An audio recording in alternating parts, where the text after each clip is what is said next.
Hi, ഞാനിന്ന് വന്നിരിക്കുന്നത് vegetable സമോസയുടെ recipe ആയിട്ടാണ്.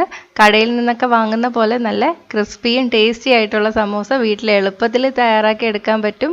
ഞാനിത് തയ്യാറാക്കിയിരിക്കുന്നത് വീട്ടിലുണ്ടാക്കിയ സമോസ ഷീറ്റ് വെച്ചിട്ടാണ്. സമോസ ഷീറ്റ് പെർഫെക്റ്റ് ആയിട്ട് വീട്ടിൽ എളുപ്പത്തിൽ എങ്ങനെ തയ്യാറാക്കി എടുക്കാവുന്നതിനുള്ള റെസിപ്പി താഴെ ഡിസ്ക്രിപ്ഷൻ ബോക്സിൽ കൊടുത്തിട്ടുണ്ട്. അപ്പോൾ അതും കാണുക.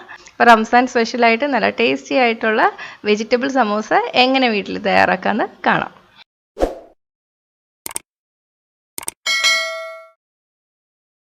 അപ്പോൾ ആദ്യം നമുക്ക് ഇതിന് വേണ്ടിയിട്ടുള്ള പശ തയ്യാറാക്കി എടുക്കാം. അപ്പോൾ അതിനായിട്ട് ഞാനിവിടെ ഒരു പാത്രത്തിലോട്ട് 2 ടേബിൾ സ്പൂൺ മൈദമാവ് ഇട്ട് കൊടുത്തിട്ടുണ്ട്. ഇതിലോട്ട് കുറച്ച് വെള്ളവും കൂടി ഒഴിച്ചിട്ട് നന്നായിട്ടൊന്ന് മിക്സ് ചെയ്തെടുക്കാം. വെള്ളം ഒഴിക്കുമ്പോൾ കൂടി പോകരുത്, കുറച്ചായിട്ട് ഒഴിച്ചിട്ട് മിക്സ് ചെയ്തെടുത്താൽ മതി. നമ്മൾ സാധാരണ പശയുടെയൊക്കെ കൺസിസ്റ്റൻസി ഇല്ലേ, അതുപോലെ തന്നെ മിക്സ് ചെയ്തെടുക്കണം. അധികം വെള്ളം കൂടിപ്പോകാനും പാടില്ല, കുറഞ്ഞു പോകാനും പാടില്ല.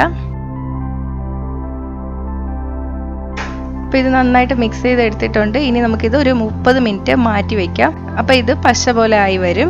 അപ്പോഴത്തേക്ക് നമുക്ക് സമൂസയ്ക്ക് വേണ്ടിയിട്ടുള്ള ഫില്ലിങ് തയ്യാറാക്കി എടുക്കാം. അതിന് വേണ്ടിയിട്ട് ഒരു പാനിലോട്ട് ഞാൻ 2 ടേബിൾ സ്പൂൺ എണ്ണ ചേർത്ത് കൊടുത്തിട്ടുണ്ട്. ഏത് എണ്ണ വേണമെങ്കിലും എടുക്കാം. സൺഫ്ലവർ ഓയിലോ അല്ലെങ്കിൽ വെളിച്ചെണ്ണ എടുത്താലും കുഴപ്പമൊന്നുമില്ല. എണ്ണ ചൂടായിട്ട് വരുമ്പോൾ 2 തണ്ട് കറിവേപ്പില ചേർത്ത് കൊടുക്കാം. ഇനി ഇതിലോട്ട് ഒരു വലിയ സവാള ചെറുതായിട്ട് മുറിച്ചത് ചേർത്ത് കൊടുക്കാം. 2 പച്ചമുളക് അരിഞ്ഞത് ചേർക്കുക. 2 ടീസ്പൂൺ ഇഞ്ചി വെളുത്തുള്ളി പേസ്റ്റ്. ഇപ്പോൾ ഇഞ്ചി വെളുത്തുള്ളി പേസ്റ്റ് കയ്യിലില്ലെങ്കിൽ ഇഞ്ചി ഗ്രേറ്റ് ചെയ്തത് 1 ടീസ്പൂൺ ചേർക്കുക. വെളുത്തുള്ളി ഗ്രേറ്റ് ചെയ്ത് 1 ടീസ്പൂൺ ചേർക്കുക. ഇഞ്ചി വെളുത്തുള്ളി പേസ്റ്റ് ചേർത്തുകൊണ്ടാണ് സവാളയൊക്കെ ചേർത്തതിന് ശേഷം ഞാൻ ചേർത്ത് കൊടുത്തത്. ഇപ്പം നിങ്ങൾ ഇഞ്ചിയും വെളുത്തുള്ളിയും പേസ്റ്റായിട്ടല്ല ഗ്രേറ്റ് ചെയ്താണ് ചേർക്കുന്നതെങ്കിൽ കറിവേപ്പില ചേർത്ത സമയത്ത് എണ്ണയിലോട്ട് ചേർത്ത് കൊടുത്താൽ മതി. തീ മീഡിയത്തിലോട്ട് ഇടുക. സവാളയുടെ നിറം ഒന്ന് മാറി വരണം. ഇപ്പം നമ്മൾ ചേർത്ത ഇഞ്ചി വെളുത്തുള്ളി പേസ്റ്റിൽ ഉപ്പുണ്ട്, അതുകൊണ്ട് ഈ സമയത്ത് ഞാൻ ഉപ്പ് ചേർക്കണില്ല. ഇനി ഇത് അടച്ചു വെച്ച് വേവിക്കാം.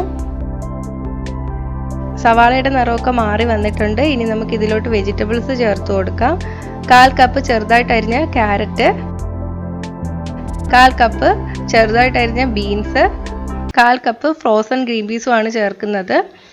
ഇപ്പം നിങ്ങൾ സാധാ ഗ്രീൻ പീസ് ആണ് ചേർക്കുന്നതെങ്കിൽ നേരത്തെ വേവിച്ചെടുത്തതിന് ശേഷം മാത്രം ചേർക്കുക.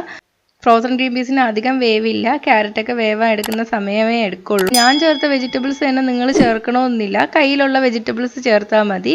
ഇതിൽ വേണമെങ്കിൽ ബീട്രൂട്ട് ചേർക്കാം, കോളിഫ്ലവർ ചേർക്കാം, കോൺ ചേർക്കാം. അപ്പോൾ ഇഷ്ടമുള്ള വെജിറ്റബിൾസ് ഒക്കെ ചേർക്കാം. ഇപ്പോൾ ക്യാരറ്റും ബീൻസും ഗ്രീൻ പീസും ഒന്നും കയ്യിലില്ലെങ്കിൽ ഇത് ഉണ്ടാക്കാതിരിക്കേണ്ട. സവാളയും ഉരുളക്കിഴങ്ങ് മാത്രമേ ഉള്ളെങ്കിൽ അത് വെച്ചിട്ട് നമുക്ക് സമോസ തയ്യാറാക്കി എടുക്കാം. നമ്മളിപ്പോൾ ഇതിൽ ഉരുളക്കിഴങ്ങ് ചേർത്തിട്ടില്ല, അത് കുറച്ച് കഴിഞ്ഞിട്ട് ചേർക്കും. ആവശ്യത്തിന് ഉപ്പ് കൂടി ചേർത്തിട്ട് നന്നായിട്ട് മിക്സ് ചെയ്ത് കൊടുക്കുക. ഇനി ഈ വെജിറ്റബിൾസ് ഒക്കെ നന്നായിട്ട് വെന്ത് വരണം. ഇപ്പോൾ പച്ചക്കറിയൊക്കെ വെന്ത് വന്നിട്ടുണ്ട്. ഇനി നമുക്ക് ഇതിലോട്ട് പൊടികൾ ചേർത്ത് കൊടുക്കാം. 1/4 ടീസ്പൂൺ മഞ്ഞൾപ്പൊടി, 1/2 മുതൽ 1/4 ടീസ്പൂൺ വരെ ഗരം മസാലപ്പൊടി ചേർത്ത് കൊടുക്കാം. നല്ല ടേസ്റ്റുള്ള ഗരം മസാലപ്പൊടി ആണെങ്കിൽ 1/2 ടീസ്പൂൺ ചേർത്താൽ മതി, ഇല്ലെങ്കിൽ ഒരു 1/4 ടീസ്പൂൺ വരെ ചേർക്കേണ്ടി വരും. അപ്പോൾ ആദ്യം ഒന്ന് ചേർത്ത് നോക്കിയിട്ട് ടേസ്റ്റ് ചെയ്തതിന് ശേഷം കൂടുതൽ ചേർത്ത് കൊടുക്കുക. ഇനി ഇതിലോട്ട് നമുക്ക് വേവിച്ച് വെച്ച ഉരുളക്കിഴങ്ങ് ചേർത്ത് കൊടുക്കുക. 1/2 കപ്പ് ഉരുളക്കിഴങ്ങാണ് ചേർക്കുന്നത്. ഞാനിപ്പോൾ ഒരു മീഡിയം സൈസുള്ള ഉരുളക്കിഴങ്ങാണ് എടുത്തിരിക്കുന്നത്. ഉരുളക്കിഴങ്ങിന് ആവശ്യമുള്ള ഉപ്പ് ചേർത്തിട്ട് തന്നെ വേവിക്കണം കേട്ടോ. ഇനി ഇതിലോട്ട് ഒരു 1/4 ടീസ്പൂൺ കാശ്മീരി മുളക് പൊടി കൂടി ചേർത്ത് കൊടുക്കുകയാണ്. അപ്പം നമ്മൾ എരിക്ക് വേണ്ടിയിട്ട് നേരത്തെ പച്ചമുളക് ചേർത്തിട്ടുണ്ട്. ഇത് ചെറുതായിട്ടൊന്ന് കളറിനും കൂടെ വേണ്ടിയിട്ടാണ് കേട്ടോ. അപ്പോൾ ചേർത്തില്ലെങ്കിലും കുഴപ്പമൊന്നുമില്ല. നമ്മുടെ സാധാരണ മുളക് പൊടി ചേർക്കണ്ട, എരിവ് കൂടി പോവും. 1 മിനിറ്റ് കൂടി നന്നായിട്ടൊന്ന് വേവിച്ചെടുക്കാം. അപ്പോൾ പൊടികളുടെ പച്ചമണമൊക്കെ മാറി വരും. അപ്പം നമ്മുടെ മസാല തയ്യാറായിട്ടുണ്ട്. ഇനി തീ ഓഫ് ചെയ്യാം. അപ്പം നമ്മൾ നേരത്തെ കലക്കി വെച്ച പശയും റെഡി ആയിട്ടുണ്ട്. അപ്പം ഞാൻ സമോസ ഉണ്ടാക്കുന്ന വീട്ടിൽ തയ്യാറാക്കി എടുത്ത ഷീറ്റ് വെച്ചിട്ട് തന്നെയാണ്. അപ്പോൾ അതിൻ്റെ റെസിപ്പി താഴെ ഡിസ്ക്രിപ്ഷൻ ബോക്സിൽ കൊടുത്തിട്ടുണ്ട് കേട്ടോ. അപ്പോൾ നമ്മൾ വീട്ടിൽ തയ്യാറാക്കി എടുത്ത നല്ല നൈസ് ആയിട്ടുള്ള സമോസ ഷീറ്റാണ്. അപ്പോൾ അത് മടക്കുന്നത് എങ്ങനെയാണെന്നും ആ റെസിപ്പിയിൽ കാണിച്ചിട്ടുണ്ട്. അപ്പോൾ ആദ്യം സൈഡിൽ നിന്ന് കോണ് പോലെ മടക്കുക, എന്നിട്ട് താഴത്തെ കോർണർ പിടിച്ചിട്ട് മുകളിലോട്ട് വയ്ക്കുക. അപ്പോൾ തന്നെ നമുക്ക് കോണായിട്ട് കിട്ടും. ഇനി ഇതിനകത്താണ് ഫില്ലിങ് വെച്ചിട്ട് മടക്കി ഒട്ടിക്കുന്നത്.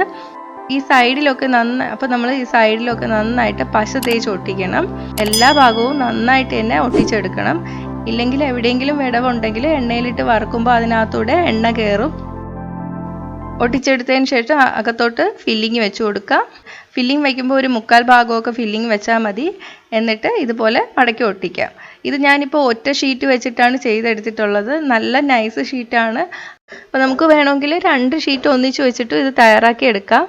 വറുത്തെടുക്കുമ്പോൾ നല്ല കട്ടിയുള്ള സമോസ ആയിട്ടൊന്നും തോന്നില്ല, നല്ല പെർഫെക്റ്റ് ആയിട്ട് തന്നെ ഇരിക്കും. 2 ഷീറ്റ് വെച്ചിട്ട് എങ്ങനെ തയ്യാറാക്കി എടുക്കുന്നതെന്ന് നോക്കാം. അതിന് വേണ്ടിയിട്ട് ഒരു ഷീറ്റിൻ്റെ മുകളിൽ മറ്റേ ഷീറ്റ് വയ്ക്കുക. നേരത്തെ മടക്കിയ പോലെ തന്നെ മടക്കിയെടുക്കുക. പിന്നെ ഒട്ടിക്കുമ്പോൾ 2 ഷീറ്റിലും ഇതേപോലെ പശ തേച്ചിട്ട് ഒട്ടിച്ചെടുക്കുക കേട്ടോ. അപ്പം നിങ്ങൾ വീട്ടിലുണ്ടാക്കി എടുത്തതല്ല, കടയിൽ നിന്ന് വാങ്ങുന്നതാണെങ്കിലും നൈസായിട്ടുള്ള ഷീറ്റാണെങ്കിൽ ഇതുപോലെ 2 വെച്ചിട്ട് ഉണ്ടാക്കിയെടുക്കുക. അപ്പോൾ വാങ്ങുന്നതാണെങ്കിലും ഇതുപോലത്തെ നൈസ് ഷീറ്റ് വാങ്ങാൻ നോക്കുക. വീട്ടിലുണ്ടാക്കിയാലും ഇതുപോലെ നൈസ് ഷീറ്റ് ഉണ്ടാക്കിയെടുത്താൽ മാത്രമേ നമുക്ക് നല്ല പെർഫെക്റ്റ് ആയിട്ട് സമോസ ഉണ്ടാക്കിയെടുക്കാൻ പറ്റുള്ളൂ. 2 വെച്ചിട്ട് സമോസ ഉണ്ടാക്കിയെടുത്താലും നമ്മൾ ഉണ്ടാക്കിയെടുക്കുമ്പോൾ നല്ല പെർഫെക്റ്റ് ആയിരിക്കും. അധികം കട്ടിയൊന്നും തോന്നില്ല. കടയിൽ നിന്ന് വാങ്ങുന്ന പോലെ നല്ല ലെയർ ആയിട്ടുള്ള സമോസ പോലെ ഇരിക്കും. അപ്പോൾ ഇതുപോലെ എല്ലാം ഉണ്ടാക്കിയെടുക്കുക. ഇനി നമുക്കിത് വറുത്തെടുക്കാം. അതിന് വേണ്ടിയിട്ട് എണ്ണ ചൂടാക്കിയെടുക്കുക. മീഡിയം ഹീറ്റിൽ വേണം എണ്ണ ചൂടാക്കിയെടുക്കാൻ വേണ്ടിയിട്ട്. അപ്പോൾ എണ്ണ ചൂടായിട്ട് വന്നിട്ടുണ്ട്. നമുക്ക് സമോസ ഇട്ട് കൊടുക്കാം. അധികം തീ കൂട്ടിയിടരുത്. താഴെ ബ്രൗൺ നിറമായി വരുമ്പോഴേക്ക് നമുക്ക് തിരിച്ചിട്ട് കൊടുക്കാം. താഴ്ഭാഗവും ഇതുപോലെ കളർ മാറി വരണം. അപ്പോൾ ഇത് റെഡി ആയിട്ടുണ്ട്. നമുക്ക് കോരി മാറ്റാം. അപ്പോൾ ഇത്രയേ ഉള്ളൂ. ഇതുപോലെ ബാക്കിയും വറുത്തെടുക്കാം. അപ്പം നമ്മുടെ ചൂട് സമോസ റെഡി ആയിട്ടുണ്ട്. നല്ല പെർഫെക്റ്റ് ആയിട്ട് തന്നെ ഇരിക്കുന്നില്ലേ? കടയിൽ നിന്നൊക്കെ വാങ്ങുന്ന പോലത്തെ നല്ല ടേസ്റ്റി ആയിട്ടുള്ള സമോസ വീട്ടിൽ തന്നെ തയ്യാറാക്കി എടുക്കാൻ പറ്റും. ഇനി ഞാനിത് മുറിച്ച് കാണിച്ചു തരാം. കണ്ടോ, 2 ലെയറുള്ള ഞാനിത് 2 വെച്ചോട്ട് തയ്യാറാക്കിയ സമോസയാണ്. അപ്പോൾ ഇതിൻ്റെ കൂടെ സോസോ അല്ലെങ്കിൽ ഒന്നും വേണ്ട, നല്ല ചൂട് ചായയും കൂടെ ഉണ്ടെങ്കിൽ നല്ല കോമ്പിനേഷനാണ്. ഇപ്പോൾ നോമ്പ് തുറയൊക്കെയാണ്. അപ്പോൾ കുറേ ഷീറ്റ് ഒന്നിച്ച് ഉണ്ടാക്കി വെച്ചാൽ ഫില്ലിങ് മാത്രം തയ്യാറാക്കിയാൽ മതി. പെട്ടെന്ന് തന്നെ നോമ്പ് തുറ ഐറ്റം വീട്ടിൽ തയ്യാറാക്കി എടുക്കുക. അപ്പോൾ എന്തായാലും ഇതൊന്ന് ട്രൈ ചെയ്ത് നോക്കുക. ട്രൈ ചെയ്ത് നോക്കിയിട്ട് നിങ്ങളുടെ അഭിപ്രായം കമൻറ്റ് ചെയ്യുക. ഇഷ്ടമായെങ്കിൽ ലൈക്കും ഷെയറും ചെയ്യുക. ഇഷ്ടപ്പെട്ടില്ലെങ്കിൽ ഡിസ്ലൈക്കും ചെയ്യുക. കൂടുതൽ റെസിപ്പികൾക്കായിട്ട് ചാനൽ ഇതുവരെ സബ്സ്ക്രൈബ് ചെയ്യാത്തവർ സബ്സ്ക്രൈബ് ചെയ്യാൻ മറക്കല്ലേ. കൂടെ ആ ബെൽ ബട്ടൺ ക്ലിക്ക് ചെയ്തതിന് ശേഷം ഓൾ നോട്ടിഫിക്കേഷൻ സെലക്ട് ചെയ്യുക. അപ്പോൾ ഞാൻ അപ്ലോഡ് ചെയ്ത ഉടൻ തന്നെ എല്ലാ റെസിപ്പീസിൻ്റെയും നോട്ടിഫിക്കേഷൻ നിങ്ങൾക്ക് ലഭിക്കും. അപ്പോൾ അടുത്തൊരു റെസിപ്പി ആയിട്ട് കാണാം.